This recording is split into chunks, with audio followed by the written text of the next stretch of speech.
From a broadcasting house here on Wesley Street in Sierra Leone's capital, Freetown, this is Primetime News on AYB TV and radio.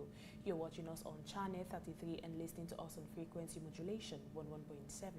I am Edima Conte. Let's start with tonight's headlines. As today marks World Sickle Cell Day, World Health Organization reveals this day as a moment of raising awareness about a blood disorder that affects millions around the world and thousands in Sierra Leone. Statistics Sierra Leone officially concludes the nationwide census cartographic mapping exercise. And we'll hear more from survivors of Kush substance abuse. Hello and welcome from wherever you're joining me tonight. I am Edima Conte, First Uni News. As today marks World Sickle Cell Day, it is a moment of raising awareness about a blood disorder that affects millions around the world and thousands in Sierra Leone, according to the World Health Organization. Studies according to WHO also estimate that between 20 to 25% of Sierra Leoneans carry the sickle cell trait, meaning thousands of babies are born at risk each year. Despite advances in treatment, patients in the West African nations still battle painful crisis, stigma, and limited access to specialized care. Patients say survival comes at a premium platter only few can afford. Here is the report. For people living with sickle cell disease, pain often arrives without warning. A school day can become a hospital visit. A simple fever can become a medical emergency. Sickle cell disease causes red blood cells to harden into crescent shapes. Instead of carrying life, they can block blood vessels and starve organs of oxygen. The result is severe pain, anemia, and life-threatening complications. Living with sickle cell disease hasn't been easy all through my life. Growing up, living with sickle cell, the stigma, the challenges that you face with school, with work, everything you do, you get affected by the way.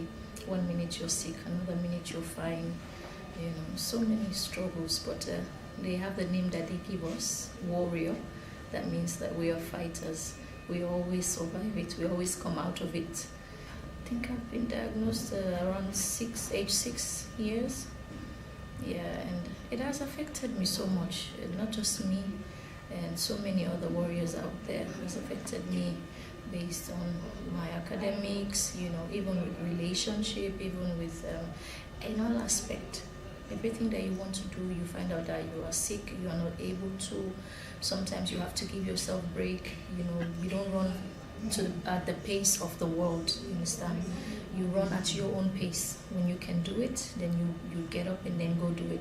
So imagine that if all of you are given the time of 5 minutes to do some certain job, and then it will take a normal sickle cell warrior maybe to accomplish that like 7 minutes, 7 hours or something like that. We always need extra time. We are compromised. So many other things I can say. The challenges are many. I don't even need to think about some of them. I just want to thank God today, and that's why I'm giving back to society, helping others with sickle cell disease so that they can be able to live with it and know that they can be able to survive and then achieve more and more like what I've achieved. Sierra Leone is among the countries carrying a heavy burden. Recent health estimates indicate that more than 90,000 Sierra Leoneans are living with sickle cell disease. Nearly 1 in every 4 deaths linked to the disease occurs in children under 5, while almost half of all deaths are among people younger than 20. Healthcare workers say many complications can be prevented: early diagnosis, routine care, hydration, and public awareness. Yet, access to screening and specialized treatment remains limited. All the counseling, we can tell them say water na the #1 medicine, and they're not for like the boy picking them, they're not for the play ball. Malaria, owombele and vomit, na complication for them. So we can advise them for sleep under bed nets for the malaria. Then for that owombele and vomit, we can tell them say not go eat for take time treat it. More like that grown soup, because some man can make them we go eat an arombele, so we tell them they avoid that. Them boy picking enough for the ride bike, anything they bug them because they couldn't do anything, and enough for gym. Then enough for total heavy load. Then Clara go get water 5 gallon, take and Jimia. We dey waka, we dey tell them they avoid all landing. Even to the girl picking up, we tell them say no book. In fact, not to generally we tell them say you need to put your inside cold water for book. Because if you put fasting for put your inside cold water, the crisis they grab at them. They tell young boys and young girls so they come up. Not like person, want to begin born picking. Go do test. Know your genotype before you married. When you know your genotype, you married, a fine for you. A fine look with the can at the hospital. They know they get sickle cell. So man, they don't know for say get the sickle cell. They take them 5 years before they come hospital. And all that they can cause complication for them. Because if you can't regular at an hospital, then they see you, they will know. They will tell you, say, you need so thing. Some man don't know the type of treatment, and not all man sabi treat sickle cell. Not all man sabi treat sickle cell. So if you come outside and treat sickle cell, you go get the right treatment. Advocates say another battle is fought beyond hospital walls. Misconceptions and stigma still force many patients into silence. The Sierra Leone Sickle Cell Society is calling for expanded newborn screening, improved public education, and stronger investment in care. For us at Sickle Cell Society, we have been trying to work with government for such a, we are working through the Ministry of Health, because you know it's the responsibility of the government through the Ministry of Health to provide healthcare delivery services for their people. And so we are working through the government, through the Ministry of Health. Now we have this task force, which is through the NCDs, but we are not getting support per se from government. We always say we are working in partnership with government because we are using the government facilities for our referral cases, for specialized care. Like you see here now, it's a drop-in center. Anyone that comes in with crisis, if it's minor crisis, we treat them, we give them antibiotic or anti-malarials, and we observe for 3 days. But if we see it's serious, we refer them straight to the referral hospitals. And these are government facilities. So that is how government is supporting us. My message is to the government that government should try, just like they are doing for HIV/AIDS, for tuberculosis, government should try to make available the medicine hydroxyurea in country for patients who are suffering from sickle cell disease. So that, I mean, we cannot tell them the good news when the resources are not available. We cannot afford to provide this for everybody. We started a project, we are trying to find money, but raising funds in country is difficult. So my appeal, especially as we are observing World Sickle Cell Day, is to the government, through the Ministry of Health, that they should bring this wonderful drug, hydroxyurea, to be available in country and make it free to the sickle cell patients, just like they are doing for those with HIV/AIDS or for those with tuberculosis.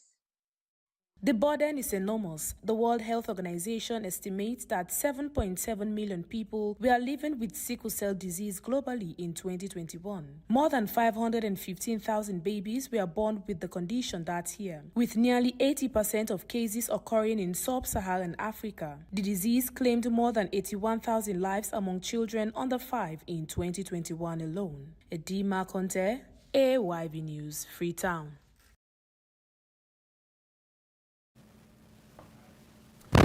In April 2024, President Bio declared the abuse of the synthetic drug known as kush a national emergency.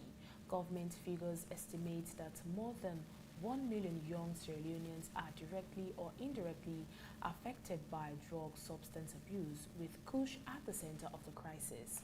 The country has recorded death and hospital admissions linked to substance abuse, while psychiatric services and rehabilitation centers say they are struggling to cope with growing numbers of young people battling addiction. Now, the statistics are alarming, but numbers do not cry, people do. Behind every figure is a family in mourning, a classroom missing a student, and a future placed on hold.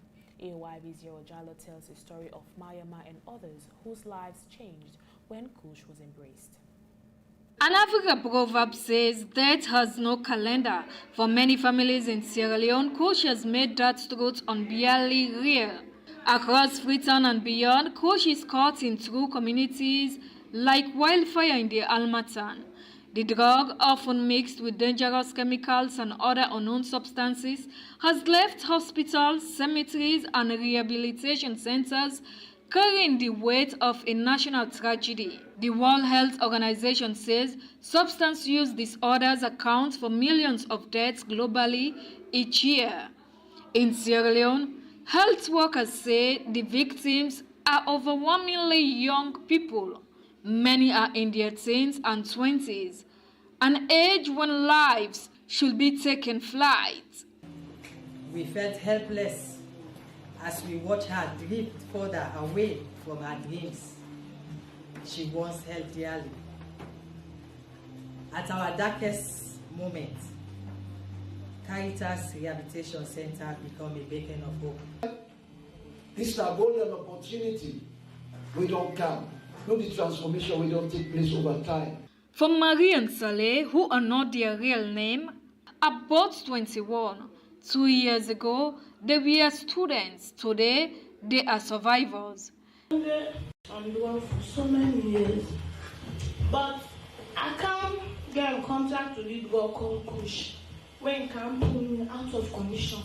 And can make I feel like say I not belong in society. I can't put on at the drug. I ever feel say I good thing, but the worst of it say I be the damage myself.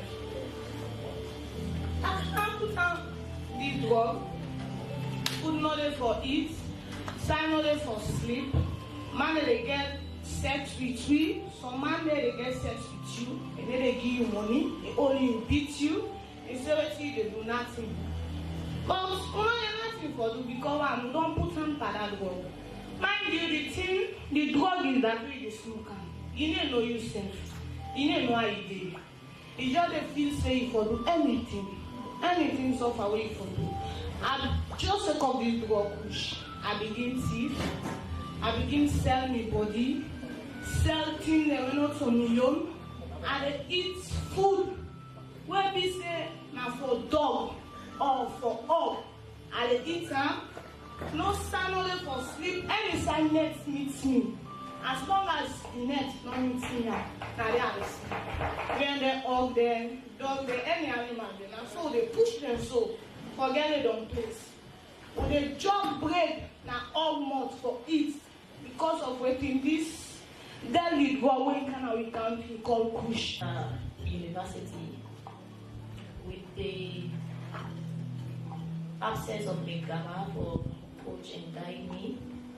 I made the mistake of all things, therefore start for the amount of substance and drug abuse. At first, I'm not telling my mommy, I'm not telling nobody because I feel as if like after my grandmother passed away, I mean I'm more left with myself.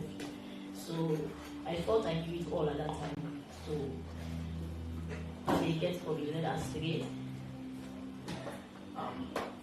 gradually it can become something where take me attention from waiting at the purpose.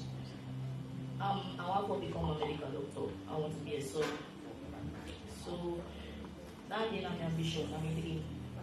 Their stories mirror what treatment centers are witnessing every day. Caritas Freedom says addiction is driving young people into homelessness, crime, mental illness, and profound social isolation.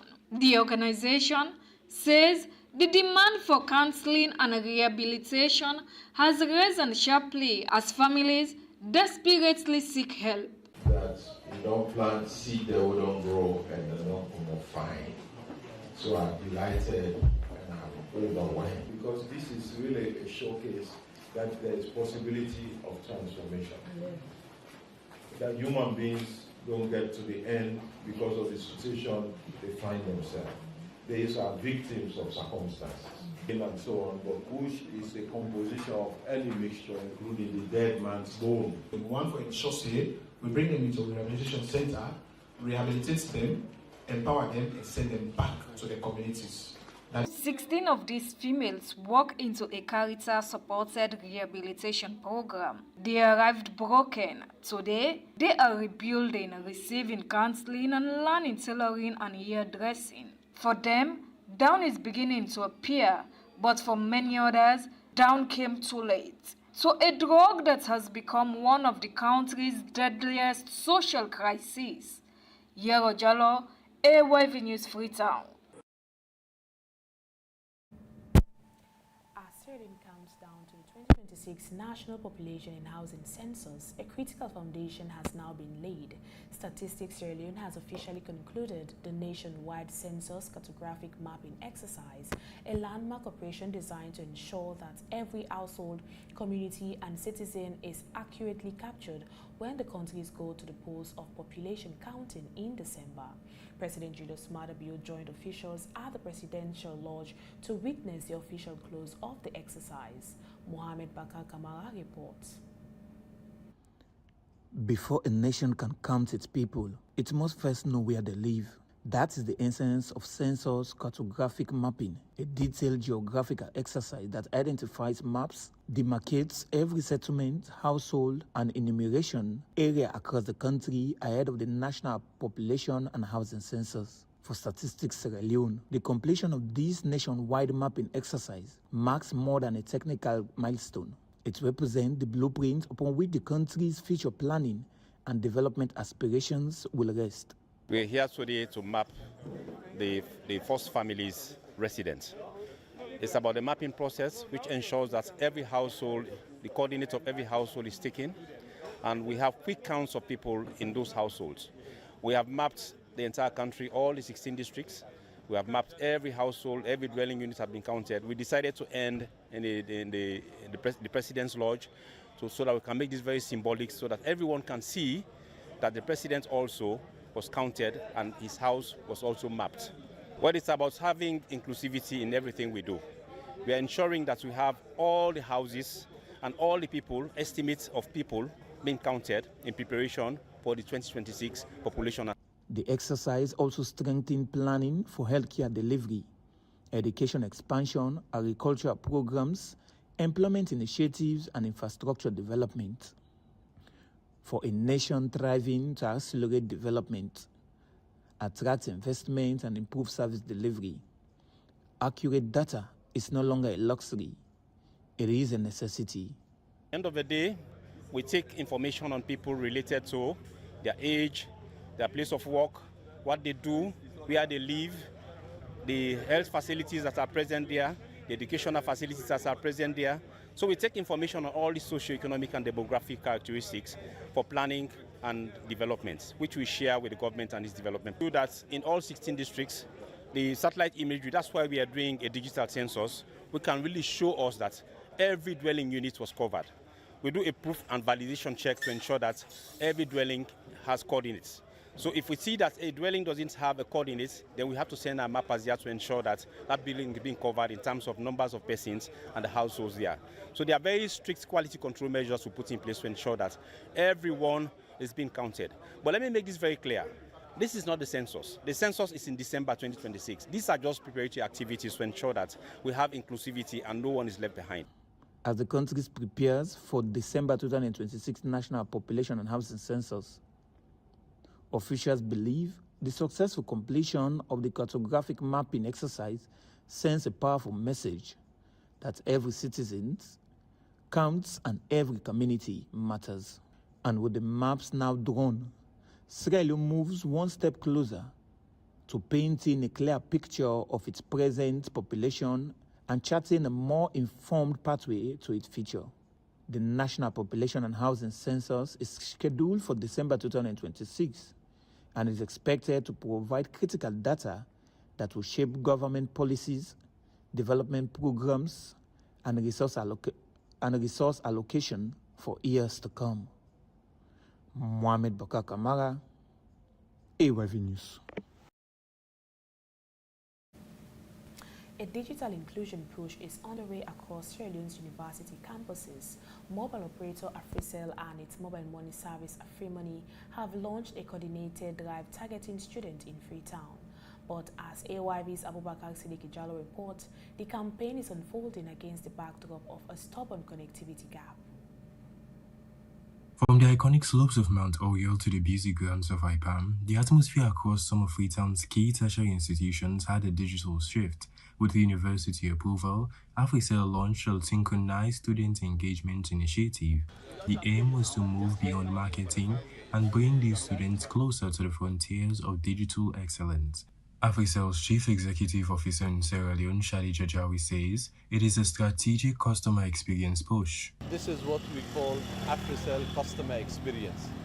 So this is an event that we do every month in different parts of the country. Today we are with students, we're university students, because they form a very important portion of our customers. So we want to know what works for them, what's not working, how to communicate to them, how to reach to them, and we want to make sure that the services that we are providing works for them. This is happening across 5 universities and colleges in town. We are at IPAM, we are at Milton Magai's College, we are at Polytechnic, and we are at other colleges and universities across the country. Beyond the engagement and the branded tents, the initiative aims to address a pressing national reality as industry data paints a sobering picture. Mobile subscriptions have surged past 100% of the population, yet the latest Digital 2026 report by Data Portal shows active internet usage sits at just under 21%. For students, this means that while they have the hardware, the reliable, affordable data needed for deep academic research remains a luxury. This engagement is a direct attempt to bridge that specific divide, as the CEO of AfriMoney encourages students to get familiarized with digital tools. The world is going digital and there's nothing stopping it. So for students, you need to get on board now. That's why we've introduced the AI Eva and then AfriGPT. So if you dial 4646, you can be able to interact effectively with our AI service. Ask any question, you get answered just like you use all the other services. But with this one, you don't need data. But how does this translate to the experience of the students on the ground? While students welcomed the engagement and appreciated AfriCell for their continued commitment to development, they expressed concern that this engagement service needs to extend to non-subscribers. To be honest, I haven't had any challenges because I've been using other networks, but I recently started using AfriCell and it's been the best so far. They seem to be doing a pretty good job, so just kudos. Continue the hard work. Well, I was thinking of like students data packages, but apparently they have something like that going on already, so I'm good. Doing a great job by getting out there, moving out there, fixing poles, fixing networks, and I would say they should try to get some feedback about others that are very far off from AfriCell, which are not benefiting from the network. Yeah? Nonetheless, affordability remains the central hurdle.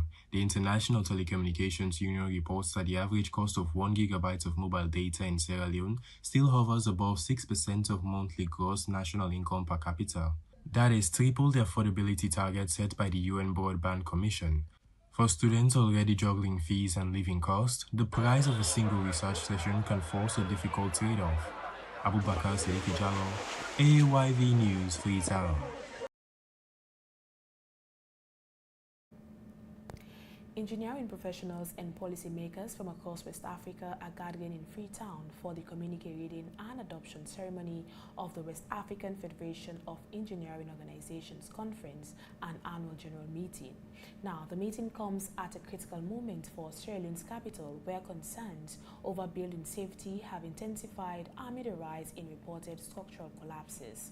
While sections of the city reflect a wave of modern architectural development, much of Freetown's housing designs remains outdated, raising questions about standards, regulations, and affordability in the property market. Well, against this backdrop, delegates are expected to focus on the central role of engineering in strengthening infrastructure, driving innovation, and advancing sustainable development across the sub-region. Here is the highlight. From all nations of West Africa have indicated that all that our governments are doing regarding ECOWAS integration is great, but without the engineering backbone, we will not get to where we are going, because West Africa needs infrastructure, water, roads, telecommunication, energy, and all the things hinge on engineering.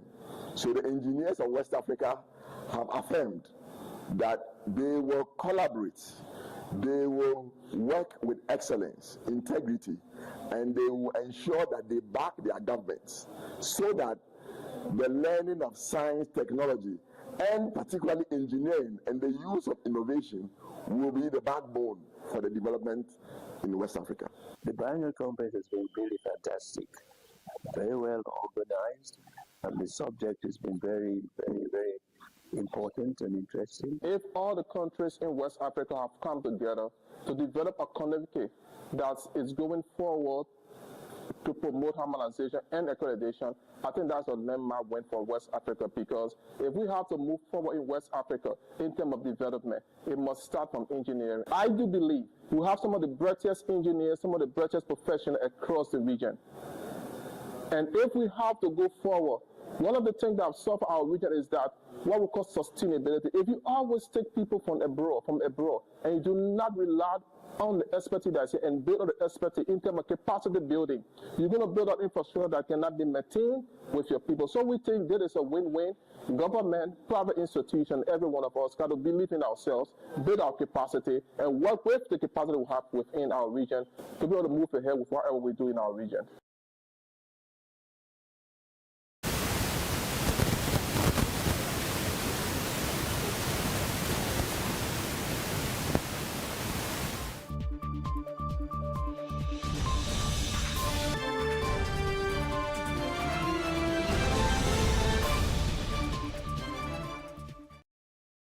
Across Sierra Leone, more people are asking the same question. Why buy fuel anywhere else when Cornex gives you more?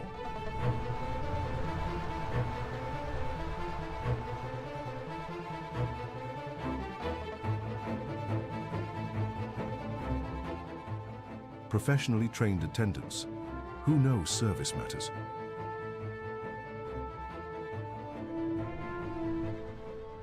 Cornex fuel, a litre is a litre. Every single time. And when it's time to pay, easy. Pay with mobile money, Visa or MasterCard, or the Cornex fuel card. Clean restrooms, welcoming spaces. Every station, every time. Clean fuel, clean spaces, clear value. That's why Sierra Leone fuels with Cornex. Cornex retail outlets. Always clean, always professional, always for you. Fuel smart. Visit any of our Cornex stations nationwide for your quality fuel and lubricants today.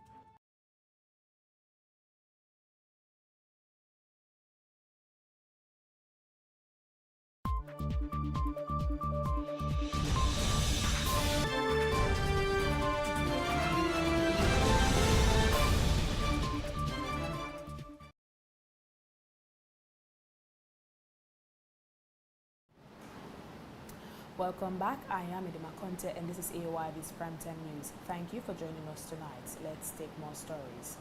The remains of the late Honorable Alhaji Minkailu Mansari, former national chairman of the All People's Congress APC, had arrived at the Freetown International Airport in Lunge. Family members, party officials and sympathizers gathered at the airport to receive the body as the nation continues to mourn his passing. Honorable Alhaji Minkailu Mansari is remembered for his service to the APC and his contribution to Sierra Leone's political landscape. We're now for court update. The High Court has sentenced Abubakar Jallow, the grandfather of 5-year-old Mustafa Kanu, to 75 years imprisonment after he pleaded guilty to causing grievous bodily harm with intent against his grandson. During court proceedings, Abubakar Jallow admitted to the offense, prompting the court to impose the 75-year jail term. The conviction brings a significant development in a case that sparked concerns among child rights advocates and members of the public, many of whom called for justice for the young victim. Ibrahim Ramadan Jallow has the details. High Court in Freetown has sentenced 55-year-old Abubakar Jallow to 75 years in prison after finding him guilty of causing grievous bodily harm with intent to his infant grandson, Mustafa Kanu. The sentence was handed down by Justice Simeon Aliyu at High Court No. 5. Jallow had been standing trials on 2-count charges. Count proceedings had that he pleaded guilty on 1 charge but maintained his innocence on the 2nd count. Before sentencing, the convict addressed the court in an emotional plea for leniency. He apologized to his daughter, Hassanatu Jallo, his grandson, Mustafa Kanu, and his son-in-law, Almami Kanu. He told the court that he had not intended to harm the child and pleaded for mercy from both the court and the state. Justice Aliyu said he had carefully considered the facts of the case, including the circumstances of the incident and the condition of the child. He then sentenced Abubakar Jallo to 75 years imprisonment on the count of causing grievous bodily harm with intent. The case ended.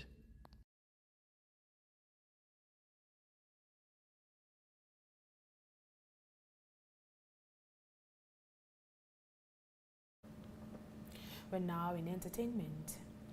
Comedy is among humanity's oldest art forms. Long before theaters and television, humor linked in folklore and fireside storytelling, where laughter was used to educate, challenge power, and mirror society's triumph and contradictions. Today, that tradition has evolved into stand-up comedy and digital content. Yet in Sierra Leone, the transition has been uneven, as some comedians say they continue to grapple with modernizing their craft, while others struggle to perform in English and appeal to wider audiences. Earlier on Wake Up Sierra Leone, one of the country's leading stand-up comedians, Ezekiel Sheka Kamara, popularly known as Yemata, spoke about challenges within the industry and more. Let's get the highlight.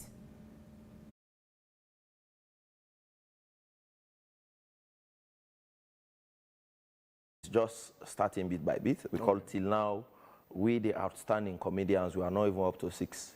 Oh. Yeah, so that being the entire country. Yeah. If you talk about Desmond Benya, Ogawa, Faculty, Richie Obama, Kindo Amani, Yemata, I think these are just the names if you talk about stand-up. Yeah. So if you only have like 5 to 6 people in the whole country that is really perfect in this stand-up comedy, then that means we need more. As for women, they are out. We have not seen any woman doing stand-up. We have really tried to encourage them to come on board, like we are seeing it happening in Nigeria, the Warri, Pekin, and others. Yeah. These ladies are doing very well. And sometimes I even tell the Sierra Leonean women that imagine we not get no woman now where they do stand-up, then you come in. If you don't take you even steal the show from we. But most of the time, probably, I don't know, maybe our own environment, till now they're the shame, you know. But we are starting, and a lot of progress has been taking place. We thank God for that. I mean, it's possible if people really want us to engage in such, and it's also about what you want, really. I want that. Don't you want to grow? Why not? That's the best platform somebody could have. Yeah. As a comedian, you talk 4-5 countries, you know. By the time he returns alone, you have pulled on his road. Yeah. But even like the government himself is not giving us that encouragement. You go see them make a whole program, so musician there, you never see no comedian. Oh. Yeah, like last year we are having that issue. There was this Seto no Kush tour, where they do not even one comedian there among. And this was a program government put money by, give them money. Say, okay, they say na national something, all entertainer, but not one comedian they move along with. The musician, they get the way with them, KD themselves, they move. So even from that angle, I will not get to that acceptance. Sometimes you see they will even travel with these musicians. You don't see they ever say, President, don't put this comedian go, huh? We craft. For so, okay, God is swear. Then can make we laugh now. But like whether they say then traveling, high profile travel, comedian not for did. So those things even the limit we, and I believe these are also the things within in the minds of the Sierra Leoneans out there that okay, I will bring a comedian from Sierra Leone. We are even side they know they get that acceptance. Understand? So it's really. But that's all for Primetime News tonight. For more stories, visit our website at www.ayvnews.com. If you have any comment on the news, please do send us an email to info@ayvnews.com. I am Edna Conte. Many thanks for watching and listening. Good night.